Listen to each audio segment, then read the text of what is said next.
अल्हम्दुलिल्लाह अल्हम्दुलिल्लाहि वकफ़ा वस्सलातु वस्सलामु अला सय्यिदिल अंबिया अम्मा बाद औज़ु बिल्लाहि स्समीइल अलीम मिनश शैतानिर रजीम बिस्मिल्लाहिर रहमानिर रहीम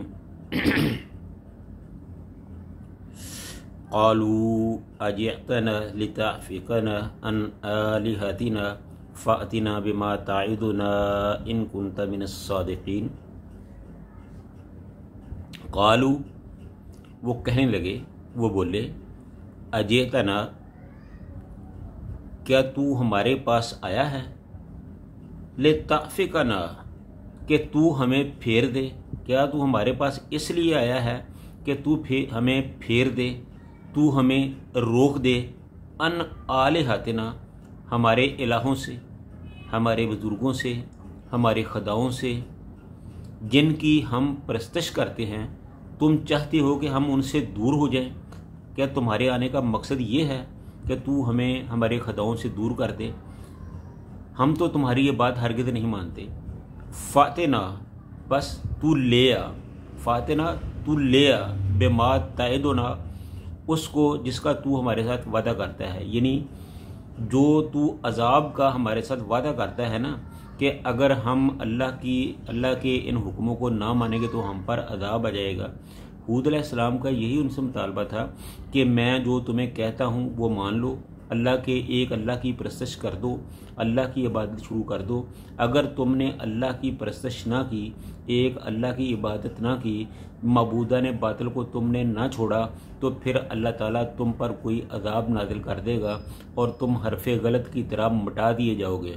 तो उस कौम की बदकिस्मती देखिए कि उसने बजाय इसके कि अल्लाह के नबी की इन बातों को मानने की बजाय उल्टा उनका मजाक उड़ाया, उनके नारवा किस्म से उनसे नारवा किस्म के मुतालबे किए, ऐसी बातें की कि जो एक इंसान होने के नाते किसी के बस में ही नहीं होता। कहने लगे कि तुम्हारे आने का सिर्फ ये मकसद है कि जिन बूतों के हमारे अबाओ अजदाद बाप दादा सदियों से परस्तिश करते चले आए हैं, जिनको हम पूजते चले आए हैं, जिनको हम बड़ा मानते चले आए हैं, जिनकी हम इबादत करते चले आए हैं, जिनको हम सजदे करते हैं, जिनसे हम अपनी मुरादें मांगते हैं, तो क्या हम तेरे कहने की वजह से उनसे बाज आ जाएं, हम उनसे रुक जाएं? हरगिज़ नहीं, ऐसा नहीं हो सकता। हाँ, अलबत्ता ये ज़रूर है कि जो तू हमें कहता है कि अगर हम ना रुके तो हम पर अजाब आएगा, तो भाई वो हम पर अजाब ले आ। हम उस अजाब को भुगतने के लिए तैयार हैं, हम अपने मबूदों को छोड़ने के लिए तैयार नहीं हैं। इन कुन्तु मिनस सादिकीन, अगर तू अपने मामले में, अपनी बात में सच्चा है, यानी अगर तू अपने वादे में, अपने दावे में, अपने बात में सच्चा है ना, तो वो अजाब हम पर ले आ जो तू लाना चाहता है, जिससे तू हमें डराता है, तो हम तो तेरी बात मानने वाले नहीं हैं। तो ये तो था रवैया हज़रत हूद अलैहिस्सलातु वस्सलाम की कौम का, और बिल्कुल बआने ही यही रवैया हजूर सल्लल्लाहु अलैहि वसल्लम के साथ भी कुफ़ारे मक्का का था। रसूलुल्लाह सल्लल्लाहु अलैहि वसल्लम ने बार बार उनको एक अल्लाह की इबादत की दावत दी, एक अल्लाह की परस्तिश की दावत दी, बुतों की परस्तिश से उनको रोका।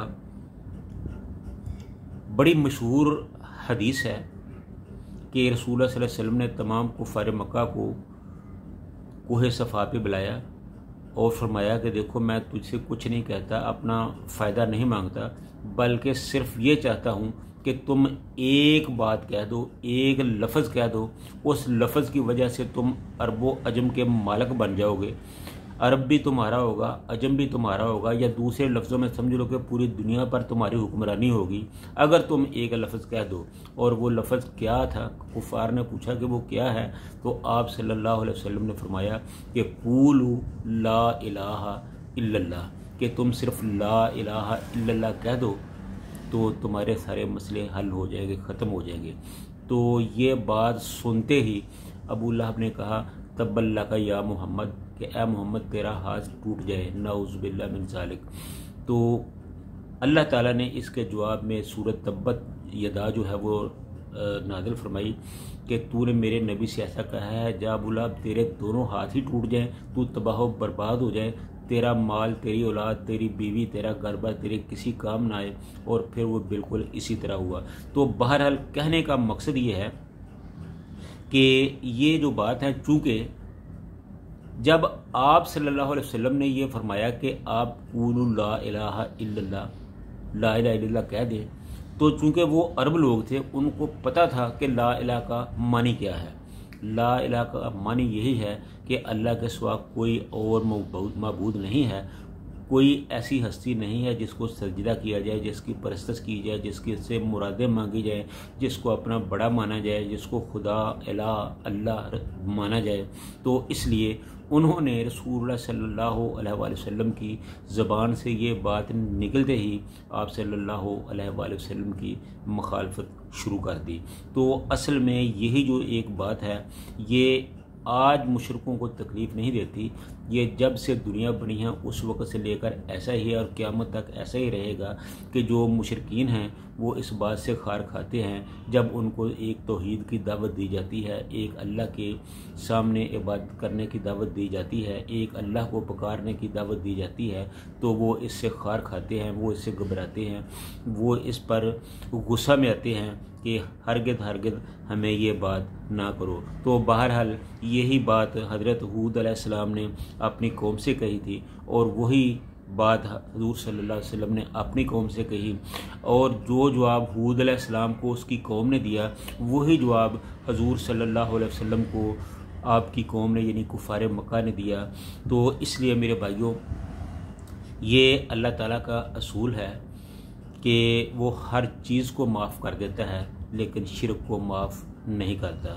तो हमें चाहिए कि हम हर मामले में अल्लाह की ताबेदारी करें, अल्लाह के दीन पर चलें, अल्लाह की तौहीद को इख्तियार करें और शिरक से बचने की कोशिश करें। अल्लाह ताला हम सब को नेक अमल करने की तौफ़ीक़ अता फ़रमाए। व आखिरु दावाना अनिल हम्दुलिल्लाहि रब्बिल आलमीन।